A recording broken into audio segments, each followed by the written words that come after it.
السلام عليكم. ازيكم يا اخواتي؟ عاملين تكونوا بخير وبلا كلام. خلينا نصلي على النبي ونشترك في القناه ونفعل زر الجرس عشان يوصل لكم كل جديد. بعيدا يعني عن ان بابجي نزلت المود الجديد وكده وانا لحد دلوقتي والله العظيم ما جربتوش ولا دخلت اي جيم. بس ان شاء الله نخش ونجربه مع بعض وكده. طبعا كل الناس اللي موجودين دلوقتي عارفين ان ما بين اختلاف كل سيزون وسيزون الحساسية بتاعتك بتبوظ وما بتبقاش كويسة، وده اللي انا مريت بيه كان امبارح. ان المود برضه مخلصش، بس انا حسيتها كانت ثابتة وبتاع، وبرضه ايه، باظت وكده. فعامة يعني عايز اقول لك ان احنا جايين النهاردة هنشوف اول فيديو على القناة ازاي تظبط الحساسية بتاعت الام بتاعك وكده، وتخليك من المحترفين. طبعا عايزكوا قبل ما نبدأ الفيديو خلونا نصلي على النبي.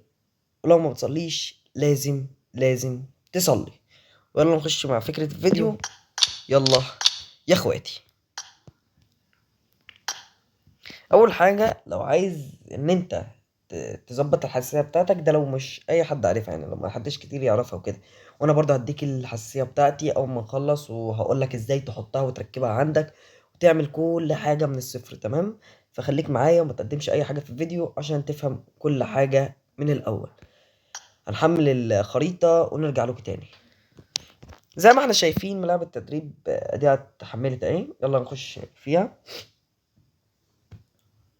وهشرح لكم كل حاجة بالتفصيل عشان تبقوا فاهمين، وازاي تظبط حساسيتك وتخليها فل تبقى من المتدربين والناس اللي قيمتها بتبقى حلوة. زي ما انت بتشوف كده الخصوم بتبقى قيمتها جامدة من بعيد. يعني انا مثلا تكون انت قاعد مرة واحدة كده تلاقي واحد جاي بإنفور مثلا من مسافة 300 متر وجايبك.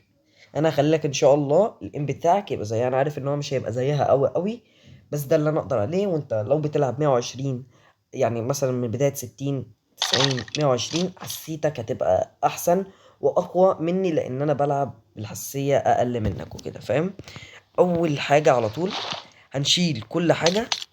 تمام؟ منخليش بس غير السكوب، ونشيل كل ده ادي اهو. تمام؟ فين الام سي فين الام اي كي ام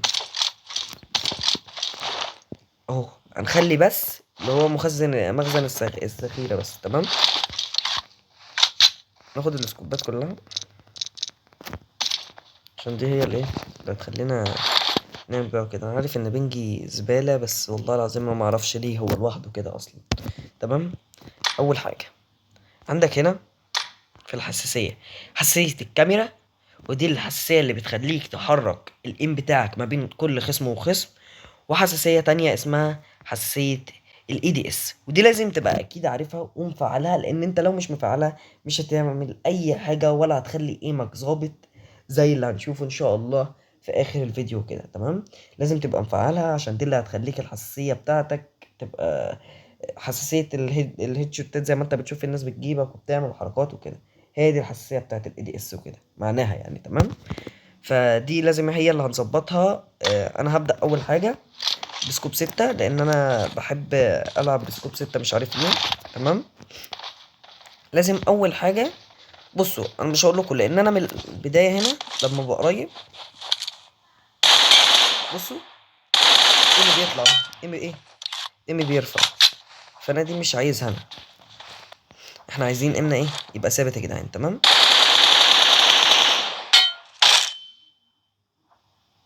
ايه ده؟ بنجي رفع 500 مرة واحدة. بص ثانية. ورجعنا لكم تاني، بدلنا داتا مكان البنج وكده، لان البنج حاسه مش ظابط، فاهم؟ وانا مش فاهم والله العظيم. شركة ويدي عسل قوي. فكك من الموضوع. ايمي وانا قريب حلو، بس في لاج. انا عندي في لاج، وهنشرحه ان شاء الله اللاج ده في فيديو تاني عشان تبقوا فاهمين ان احنا سلسلة الاحتراف. ايه رأيكم نخليها سلسلة احتراف ببجي من الصفر؟ ايمي ثابت قوي قريب، صح؟ لا بس بيرفع سنة برضه، مش اللي هو احنا كل ده من غير ايه، من غير ما بص ده العيب بتاعي. اول حاجه لازم تخلي ايمك في الام 4 من تحت. بصوا ايمي مش ظابط، ايمي مش ظابط اللي هو بيرفع. بس هحكي لك حاجه، وانت بتعمل الايم بتاعك لازم يبقى ايمك انت بتحركه بايدك، يعني تنزل ايمك لتحت، لان ايمك مش هيظبط كده، لازم تنزل الايم بتاعك لتحت، فاهم؟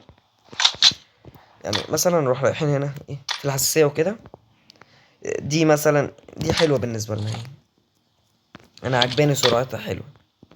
ننزل لتحت في حساسيه الاي دي اس، نقلل مثلا ونشوف هل ظبطت ولا لا. مش ظابط لسه، فهنظبطه ونرجع لكم تاني. تمام، ورجعنا لكم من جديد يا شباب. ومعلش يعني، هو انا هيبان قدامكم ان انا ما غبتش وربنا، بس انا مصور الفيديو ده كانت الساعه 6:30.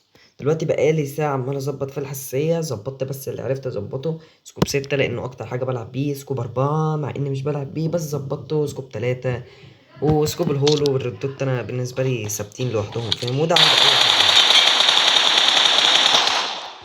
فثابت عند اي حد اكيد. والريد دوت مع ان انا بعشق الريد دوت اكتر من السكوب. تمام، فقدامكم اهو ادي ظبطت. هظبط، بص اوريك سكوب 6 كده. انا اهم حاجه كنت نسيت اقولها لكم، ان الحاجات اللي هي بتتحط في الام 4 وكده دي بتثبت الام اكتر، فما اعرفش قلتها لكم ولا لا. وزي ما قلت لكم برضو، وما اعرفش قلت لكم دي كمان ولا لا، دي نقطه تانية. آه، عملتها عرفتها وانا قافل التصوير، ان انت لازم البنج بتاعك لو مظبوط ايمك هيبقى مظبوط، يعني ايمك هيتظبط اكتر لما البنج بتاعك يبقى مظبوط اكتر، فاهم؟ انا دلوقتي بنج 44 يعني. والله عايز اقول لكم ان انا لازق في النت كده، لازقه يعني عشان خاطركم، بس لان البنج الصراحه شركه وي حلوه قوي يعني. مش مشكله. عايز اوريكم بقى السكوب 6. انا عارف ان هي مش اقوى ام، اللي هو اقوى ام في مصر بقى، اللي هو فاهم، في ام اقوى منه، بس ده اللي احنا ايه نقدر عليه. ده سكوب 6. ركزوا ركزوا ركزوا. دي بظبطة ايدك، فاهم؟ لما تظبط ايدك هتعرف تظبط الام بتاعك.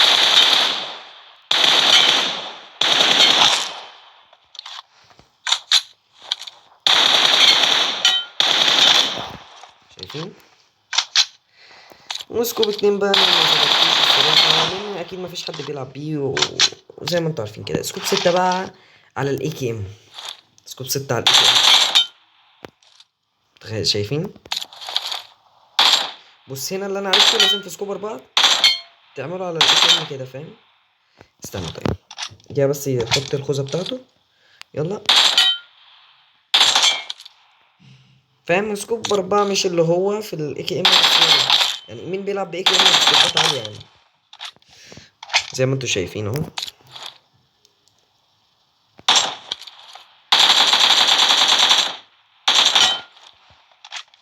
ده اما سكوبات قريبة مش بعيدة، بس عايز اقول لكم ان انتوا شايفينه يعني. ده الصراحة مظبط الام بطريقة، والله عايز اقول لكم ان انا تعبت وانا بظبطه.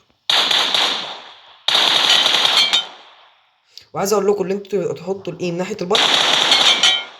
شايفين؟ ده في الام 4. ده في الام 4، حتى اي حد هيقول لكم ان انت لازم تظبط ايمك ناحية الام 4 وكده. طب استنى، بص هنمسك الاي كي ام، عايزينه على سكوب الام 7 معلش، سكوب 6. لان انا في حد كده سمعته بيقول لازم تحط دي فعلا، لازم تحطه على الهيد. الام 7 بالذات لو عايز تظبط ايمك عليه لازم تحطه على الهيد.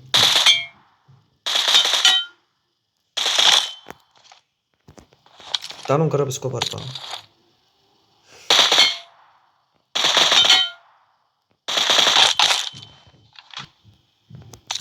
سكوب 3.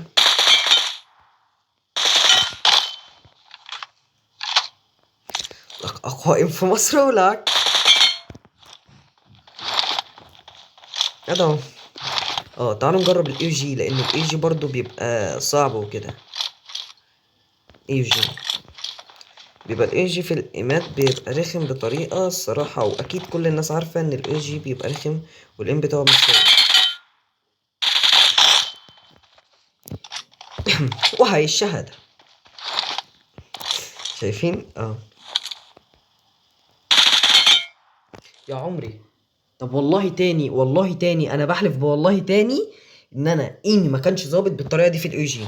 كان ايمي بيرفع، ايمي ظبط عن الاول.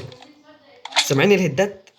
بص بص السر كده، يا عمري يا عمري على الايم. في سكوب 4. ايه ده؟ لازم تحط على البادي. هو يرفع بس لو حطيته على البادي اكيد الخصم هيقع نط يا اما هيتدمج. تعالوا نجرب سكوب 3 بي.